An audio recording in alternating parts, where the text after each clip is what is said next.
guddiga gurmadka qaranka ka taagan iyo culimada iyo ganacsatada runtii habeen dheer u taagan sidii loo soo ururin lahaa qaaraan loogu gurmado dadka saamaysay abaartan runtii aad u adag ilaahay marka hore waxaan ka baryaynaa ilaahay horta raxmaadkiisa inoo shubo oo ilaahay gacantiisa weyne ilaahay inuu gacantiisa inagu soo dhargiyo oo abaarta iyo kuleylka ilaahay inaga soo jabiya ilaahay ka baryaynaa marka koowaad waxaan leenahay kolley baan badino alla bariga aan badino haddaynu joogno masaajid iyo haddaynu shakhsi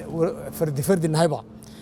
waxaan codsanayaa in aynu badino alla bariga aynu badino oo masaajidda ducada qunuudda iyo roob doonta mar walba aynu salaad tukannona laga akhriyo ayaan soo jeedinayaa maadaama lagu jiro aynu galnay bishii ugu kullayd ee kaliisha oo ceed iyo biyalaantii olba taagnay ay isku biirsameen sidaa laydinku warramay labada guddi markay is arkeen waxaa la isla gartay culayska welida saddexa gobol ee barigu waa biyo lambar 1 iyo lambar 2 iyo lambar 3 waa biyo waxaan markaa isla garannay iyadoo 3 jeer hore laba jeerna aan dirnay markii saddexaadna anagu waan soo marnay in markan afraad lacagtii guddigu saa idiin sheegeen qaaraan ka soo urursay ee ganacsatada ee khayrka qabta ka soo urursay aan qorshaynay loo qaado $350,000 ee uu sheegay maarta guddoomiyaha rugta ganacsigu oo u dhigmaysa in ka badan 2,500 ku dhow u dhigmaysa in lagu soo qaybiyo 3 gobol maadaama biyuhu noqdeen wax maalin walba aanan ku sugayno joogto ah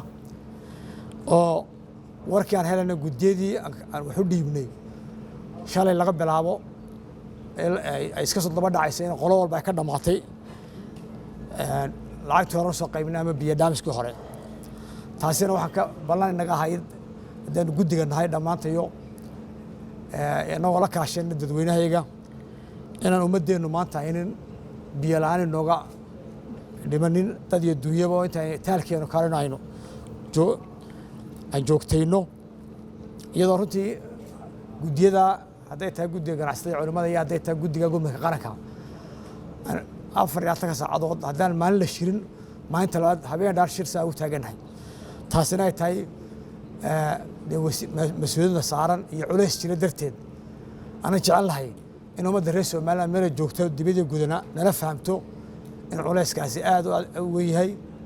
maalinba maalinta ka dambaysana sii xoogaysanaya oo gurmadkii maanta hore loo baahnaa wiigba wiig ka dambaysa ka sii xoog badanayo wixii hore u qabsoomay waxay sharaxay Faysal oo xogeyaha guddigani gurmadka